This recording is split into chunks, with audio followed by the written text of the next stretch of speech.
Welcome everybody to How Fast Will It Go, and today we're dealing with the 1980 Fiat 124 Sport Spider. Now this has 1,270 horsepower, 901 pounds-feet of torque from a 3.4 litre turbocharged inline-6 engine.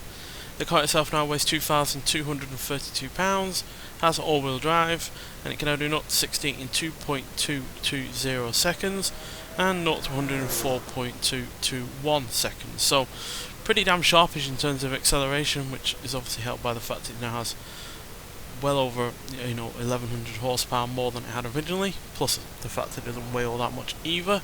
Classic sports car, no roof, therefore yeah, it doesn't really weigh all that much at all. So yeah, but I'm not expecting this to be anywhere near as quick as say the Lamborghini in the previous episode, just because even though it's got a decent amount of power and not much weight, aerodynamically it's not that great because it's convertible, and yeah, it's obviously quite an old car as well. So yeah, but still, it's going to be interesting to see what it can do, and if it can at least be above the 3 or 4 cars that are languishing at the bottom of the leaderboard, then I'll be impressed enough. So let's get out there and see what it can do.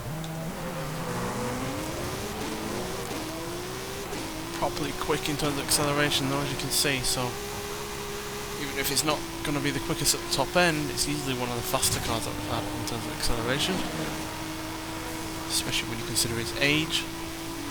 So there's 230, so beating the Jaguar Mark II, so not the slowest by any means. There's 250, 255. Miles. Revs seem to be bouncing a little bit, which isn't helping us progress any higher. Or much higher, should I say.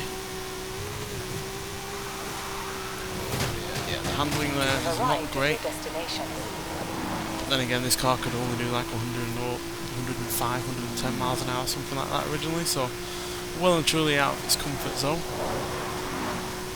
So lack of handling is to kind of be expected.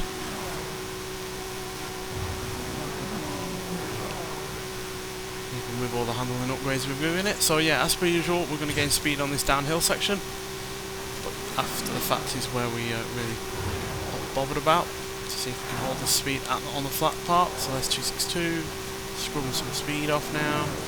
That's 260, can we hold that? Looking like it.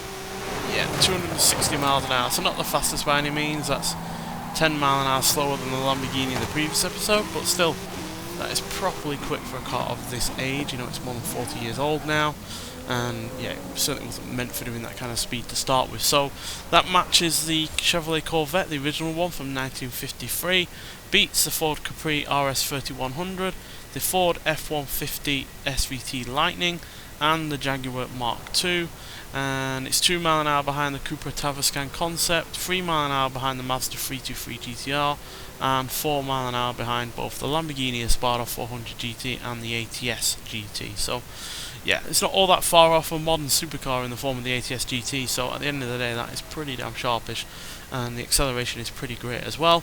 Just a shame the handling is a little bit hit or miss in areas, but again, that's to be expected for a car of this age. Even with all the handling upgrades they've given it, at the end of the day it's not a car that was built for any real high speed. So yeah, any handling issues are to be expected, but they weren't as bad as they could have been, and we certainly have had worse handling cars than this on this series. So yeah, not all bad. So yeah, nonetheless, so thank you for watching, and I'll see you in the next one.